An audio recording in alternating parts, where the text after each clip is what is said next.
Hey, everybody, getting ready to record episode 191 of Mike in the Midwest, recording a couple of days early because this week promises to be busy. No thanks. Don't want to try AI. No thanks, Google Chrome. Here we go. Well, hey, everybody. Welcome to episode number 191 of Mike in the Midwest, our mini podcast for the amazing patrons just like you of the Be Our Guest podcast. Of course, my name is Mike Rallman, host of the Be Our Guest podcast. You can find me on all the socials at Be Our Guest Mike. But nowadays, you can find me on our awesome Discord community, which is rocking because of most of you guys who are hanging out over there. And I thank you so very much for that. We have a new link to get there easier and so that you can share with all your friends to get more folks over to join in what I call the BOGP Clubhouse. You can simply go to beourguestpodcast.com/Discord. That's right. I had to talk to a few people. I don't know how to do that stuff, but I emailed the right people at our hosting company. And finally I said, please, sir, would you make it easy for our community to link up? And they said, well, first of all, Discord doesn't allow links like that. But then I said, come on, you guys are smart. Can't we make it happen? And eventually, after about 24 hours, it started working. I don't know what they did, but beourguestpodcast.com/Discord apparently works. It does a little bing, bing, bing, boom, and you're there. So come on over, join in. We have all kinds of little sub forums. We have one for Cruise Line, one for Disneyland, Run Disney. We have one for the DVC members. We have some that are not even Disney. We have the living room. We have My Corner of the World. We have a sports channel. If you want a channel, you guys are the patrons. You guys are the VIPs of our podcast. If you want to have a little sub forum, a little a room there within the main Discord server, let me know. I'll create a room for you. And don't forget, we have a separate server just for our patrons. It's not very active because I think the thing is you got to have a lot of folks to really make the server hopping, and it's really kind of taken off for the last couple of weeks. We've had over 500 people join, which has made it fun. But if you ever want to use that other Discord server, it's there. The link is right there at patreon.com/BeOurGuestPodcast. So feel free to use it. And if you want me to add anything to that, absolutely, I will do that for you. But thank you to everybody who's brought that community to life. It's been fun because we're getting to know people. People are posting their pictures from their trips, from their hometowns. We're seeing families. When we do the Monday shows, now we're seeing pictures to go along. It's amazing videos. It's so cool. So thank you for being a part of the Discord. It's really taking me back to the early 2010s where we had the V Bulletin forums. And those were kind of my favorite days of the podcast when everybody's kind of hung out before Twitter on our message boards. And my wife was joking with me. I was eating my little ice cream from Dairy Queen 2 nights ago on the couch at 9:30 at night on a Saturday, this Friday night. And I had the Discord pulled up on my MacBook Air, and I was eating my little ice cream. It's wild Friday night, at our house. And she's like, you're so happy with your little Discord channel, aren't you? Reading it and typing. And, because Scott posted a video, I'm watching his video and I'm responding to it on the Discord. And excuse me, I got I have a terrible cold. Sorry about that. But I'm reading it. And every time somebody posts, it makes a little beep sound. And she's like, you're just so happy because you have your little forums back. And I was like, I am so happy. Don't stop. I am so happy. I'm because I was smiling, kind of grinning. And it makes me happy because we have our community feel between the shows back. And I can see people talking to each other. I can see people, mingling. It's the BOGP Clubhouse over there on Discord. So thanks for being a part of that. If you're not, get over there, beourguestpodcast.com/Discord. I will see you there. Now, if I'm not there for 24 hours, it's because I'm super busy. I don't go there until I get my work done. And this week promises that I'm going to be super busy. That's why today's show is coming out on a Sunday instead of a Tuesday. I'm trying to get ahead of things as much as I can because obviously the release of the 2025 summer itineraries, the demand for this week it's extraordinary. I've had so many quotes already come in, obviously because the summer season is always bigger than the rest of the seasons with the Disney Cruise Line releases. But this time we have the Disney Treasure, we have a new ship, and we have a new destination with Lighthouse Point. So it is wild. And we're also talking about the next podcast cruise. We don't have an idea exactly what we're doing with that. We're kind of narrowing things down. We're talking about that on the Discord. But we'll have hopefully details on that in the next couple of weeks before before too long, because we are looking at that. I have an idea, but I got to talk to Scott and Pam and Ricky and see what schedules and what their desires are. But we'll get that narrowed down, because that'll be 7, podcast crew 7, and we want you to sail with us. It'll be fun. We love sailing with you guys. All right, so let's talk about what's going on around here. Just kind of getting ahead here. It's St. Patrick's Day as we're recording this show. Tomorrow, on Monday, is the 16th anniversary of the Be Our Guest podcast. 16 years ago in 2008, we started the show. Mallory was 2 months old. She is now driving. She's a sophomore in high school. So we have done this show consistently, never taken a hiatus, never taken a break. We've had a show every week. We've never, knock on wood, we haven't missed any shows since 2008. And we love doing the shows. It's been a journey. It's been amazing. We've gotten to do some cool stuff. We've had live shows. We've recorded on Disney Cruise Line ships. We recorded Give Kids the World. We've recorded in tree houses at Saratoga Springs. We've recorded in fairgrounds places in Indiana. It's been a trip. I'll tell you, one of the projects I'm working on here in the Be Our Guest podcast studios, it kind of just hit me the other day. My favorite restaurant, you guys know, is Olivia's at Walt Disney World. And if you've ever been to Olivia's, in the lobby as you enter, because it's a DVC resort, it's got that homey feel, right? You know, everybody kind of owns a piece of that. It's DVC, welcome home, right? And that's why I love it so much.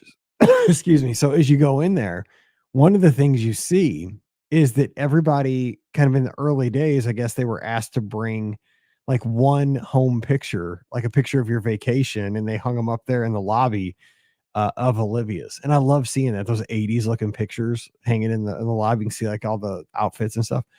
So I have one blank wall here in the Be Our Guest podcast studios. You can't see it when we're on camera. It's the one wall that's off camera. It's off to my right. But I'm gonna I apologize. I'm so sorry for the coughing. I've been coughing for 3 days. I have stuff in my chest. I'm really having a hard time breathing, but I'm trying to hang in there. I ran on Friday and Saturday, and I absolutely should not have run. And I walked today, and I should not have walked, but I'm stubborn. Anyway, I'm making my wall, this Olivia's wall, and I started it last week, but I'm going to get, so what I'm going to do is print out like 15 to 28 by 10s of moments from Be Our Guest podcast history from the past 16 years. And I'll add to it as we go through the years. But here's the deal. I'm going to try to find frames that are $5 or less. I'm going to try to go like to Target and get like closeout frames, you know, super cheap looking frames, so none of them match. Maybe go to Goodwill and like try to find cheap frames so that it looks kind of vintage.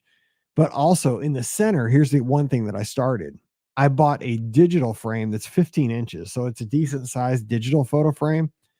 In the center of my wall, and that's the only one I have hanging so far, I have this digital photo frame that's got 2,500 pictures cycling through right now of the podcast memories. So it's got all the podcast cruises, all the Indie Disney meets, everything, like all the Lizards races. It's got just so many pictures from the history of our show. So that one will continuously be updated. So right now it's got 2,500 pictures on it, and I'll just continuously zap those over from my phone. So that one's awesome. And then I can put like still memories around it. So that'll be my Olivia's wall with a little digital touch in the middle. So I'm super excited for that. So thank you. So the good news is I'm seeing a lot of you guys on my wall right now. Like it's motion activated. So if you ever see me wave my hand, like right now there's a picture of Pop Century.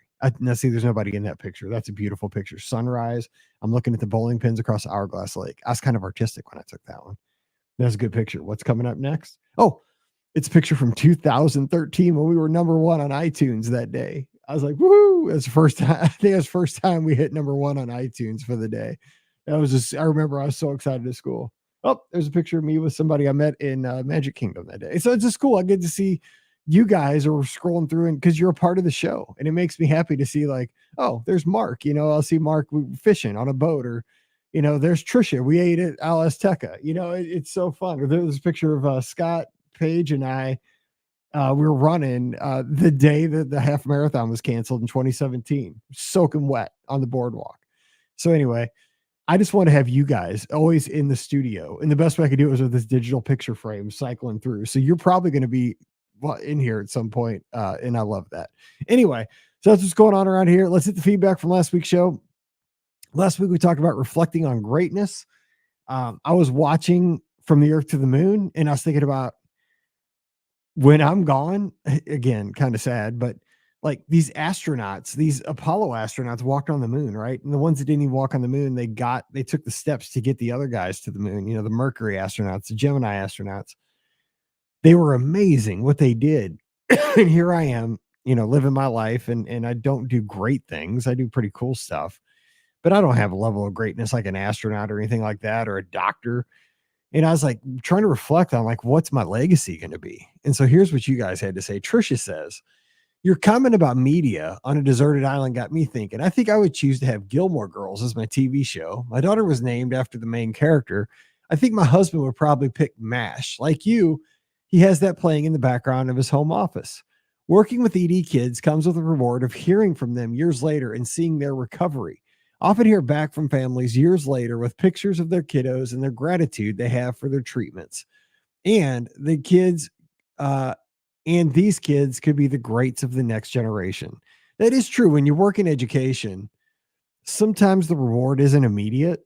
Sometimes it is. I mean, sometimes it can be pretty, quick. You can see, oh, they made honor roll the next year or the next quarter. But sometimes it's a decade later when you see that they just have a family and they're a productive member of society. That's like the greatest thing in the world. I'll tell you that. But yeah, it's special. And yeah, that is a great question though. What is your media if you're stranded on a desert island? Yeah, like I said, my CD would be Illumination / Tapestry of Nations, and my DVD would be From the Earth to the Moon. It's a 12-part series. It's so good. I just finished it again today on the treadmill, episode 12.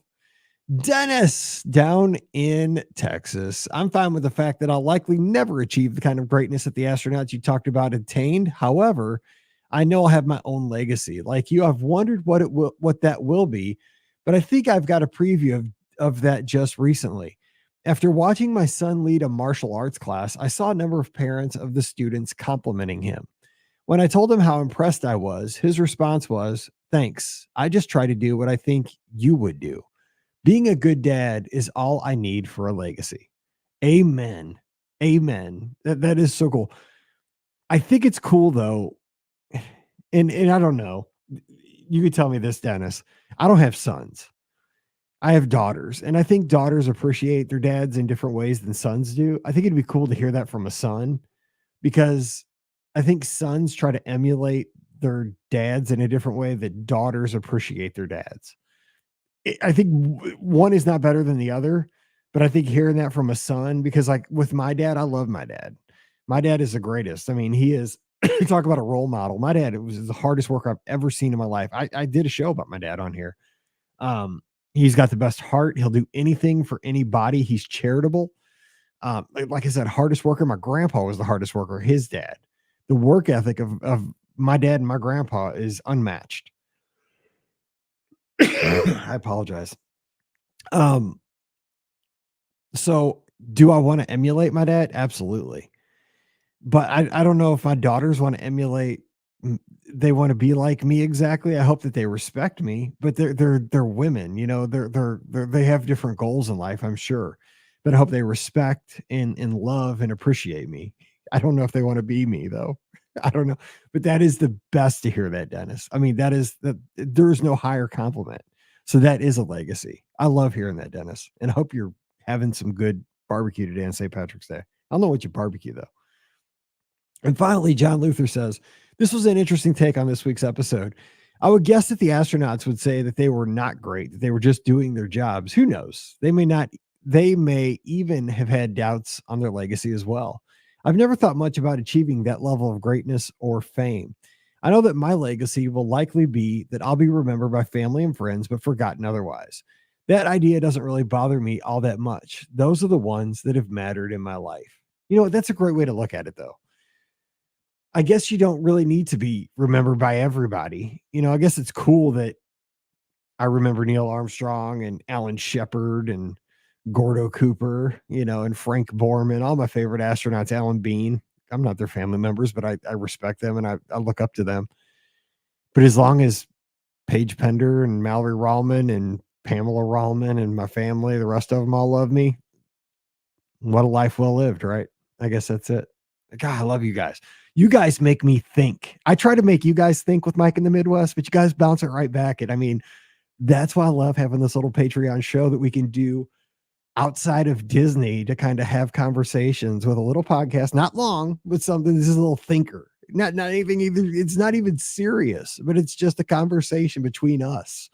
You guys bring it back and you guys make me think. I think the rest of the week about your comments.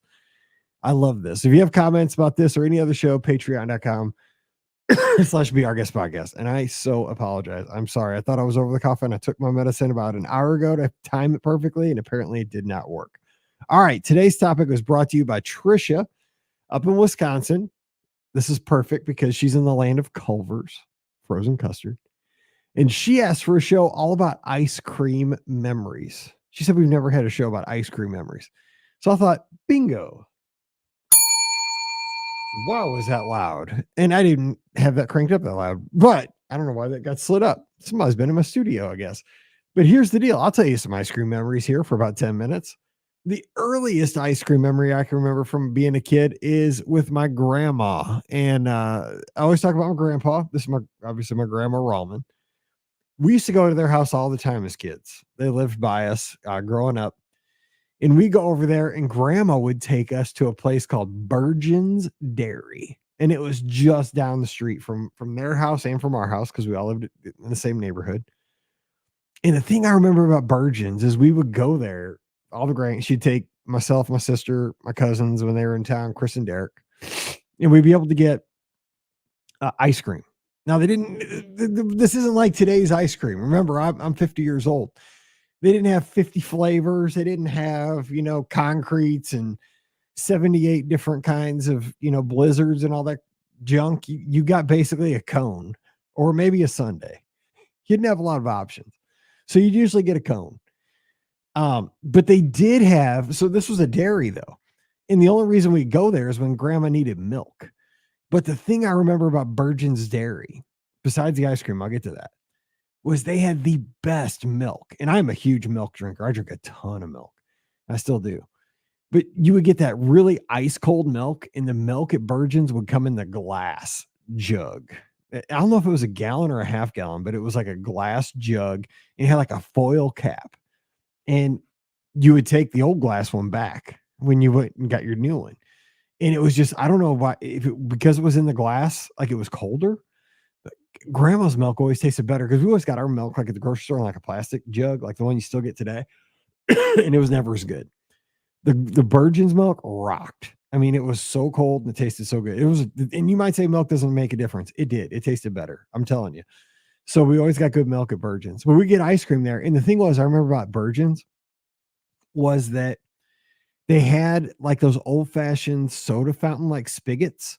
And so you could get like a float or I never got them because I'm not a big float fan, but you could get like the soda thing. I guess they are floats, but I always just got like an ice cream cone or a shake or something, but you get the soda mixed with the ice cream and it was always cool looking. And the workers there like wore the white uniforms with like the hats. I mean, just like out of the 50s.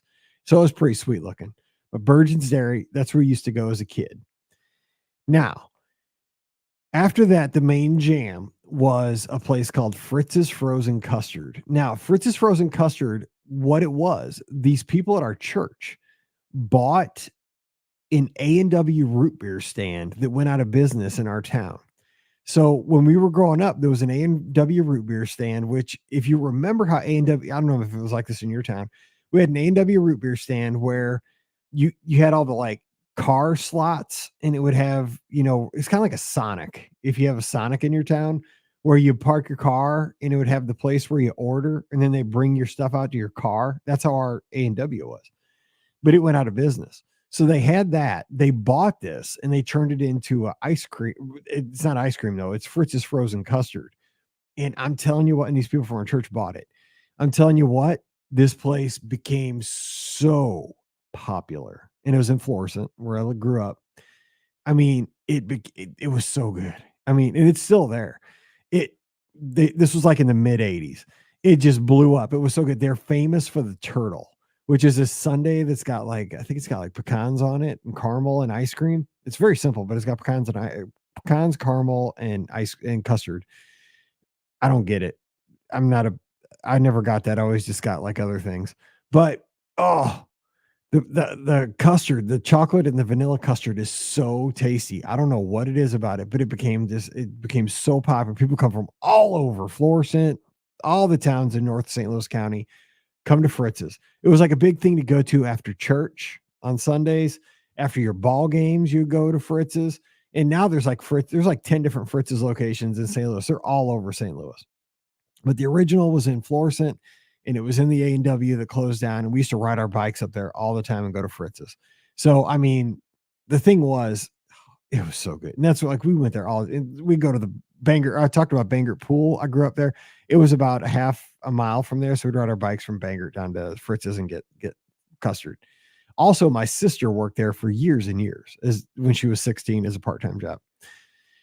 Let's see. Besides that, another memory that I have, kind of skipping backwards, when I was a kid, my grandparents, both my grandma and grandpa, they always took us when we were at Jamestown Mall, which was our mall growing up as kids, long gone.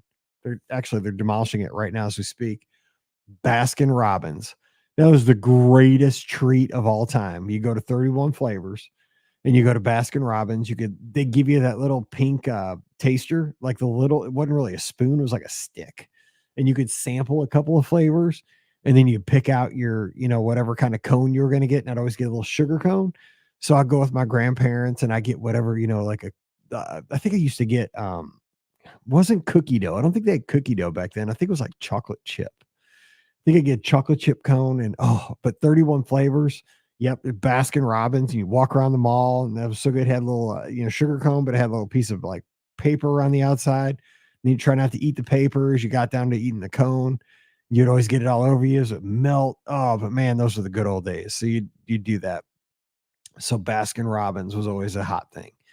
Now here's the thing too. Trying to think about the memories with ice cream. We had ice cream at the skating rink where I worked forever, ran the skating rink. We had an ice cream machine, but it would like work sometimes and not work. It was almost like McDonald's. You put ice milk in it and it would have to get super cold. And we made ice cream little bowls because we served ice cream because we did birthday parties every Saturday and Sunday. And every kid got a little ice cream bowl with the birthday party package. That stuff was terrible. Oh, it was like frozen ice milk. Oh, I just want to throw that in there. That if you ever had a birthday party at Spinning Wheels Roller Rink and you were served the ice cream, I apologize. That stuff was gross. I mean, it was just basically like white ice cubes. It was so nasty because it was like ice milk and the machine just froze it. It was not good. But I mean, it was served to like 8-year-old kids that were on sugar highs that were just scarfing down. Now, the cake we served was awesome. We got our cakes from Sam's Club, and that cake was so good. So maybe it balanced out. You got your cake and your ice cream, but that ice cream was not good. I don't know if our machine wasn't right or whatever, but we had really good food at the skating rink. But God, our ice cream machine was not good. So that was that. So I've talked about Fritz's. I've talked about Virgins. I've talked about 31 Flavors.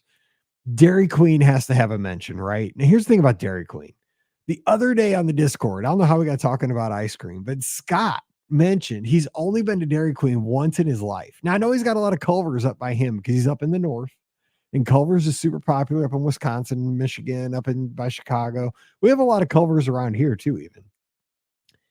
But Dairy Queen is a staple around here. Like every small town in Missouri, in the Midwest, has a Dairy Queen. And also, I have this philosophy that the Dairy Queen is the heart of the small town in America. Not only in America, but in Missouri. Like, I don't know if it was like this way for you, but it was for us. Like, the Dairy Queen is where everybody met. So, like, after our football games, everybody goes to Dairy Queen to get ice cream. Like, after the football games at the H, everybody goes to get ice cream, dude. It's crazy busy. When I was growing up as a kid, win or lose, after your baseball game, you go get ice cream at the Dairy Queen, the closest Dairy Queen. Sometimes you remember Dairy Queens don't just serve ice cream. They serve hamburgers. They serve hot dogs. They serve chicken strips. Some of them serve breakfast. And I think that for a lot of small towns, it's kind of like the little unofficial hub of the small town. I think a lot of, especially the small towns, we're not really in a small town, we're in a suburban area. But I think if you get to a small town, I think a Dairy Queen's kind of the heart and soul, kind of like the McDonald's of the small town. I think it's really, really important. I don't know if you live in a small town, let me know. But I think a Dairy Queen is kind of, I don't think you can have a small town without a Dairy Queen. I have a philosophy on that. But we go to Dairy. Now I will admit, my wife and I do every weekend. We go get ice cream. That's our treat. Every weekend we have to have ice cream, and we typically do go to Dairy Queen because Dairy Queen is right down the street from us. And when I go to Dairy Queen, 9 times out of 10, I go to my old standby that you can't go wrong with, and it's the peanut butter parfait. Ice, it's vanilla soft serve, hot fudge, and peanuts. I mean, right there. I mean, you can't mess that up. It's perfect. But I have been cheating on it a little bit lately. There's a thing next to it on the board, on the order board, on the menu board there as you drive through. And I just noticed it about a month ago. It's right next to it.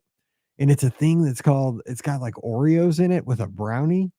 And it's pretty good, but it doesn't have as much ice cream, but it's pretty dang good. But I've been trying that lately. It's pretty dang good. So I've had that lately. But that's so we get that too. Now, one other honorable mention that I'll throw in here, because we're going a little bit long on ice cream memories, and I could go on ice cream forever because I want to hear your favorite ice cream picks. I do love Culver's frozen custard. I get that occasionally when I go to Culver's, but we're not there very often. But I get Culver's is good. But at Mizzou, there's a special kind of ice cream that's called Tiger Streak, and it is gold with streaks that makes it look like a tiger, right? It's gold with like stripes. So it looks like a tiger. And good Lord, it tastes so good. I don't know if it tastes like the SEC or like Victory or like Columbia, Missouri. I don't know if it's the environment where you eat it, but dang, it's good. And now they just started selling it in our grocery stores here locally. And some of the money goes to our athletes through the NIL program. So yes, we have a gallon in our freezer. So it's very good.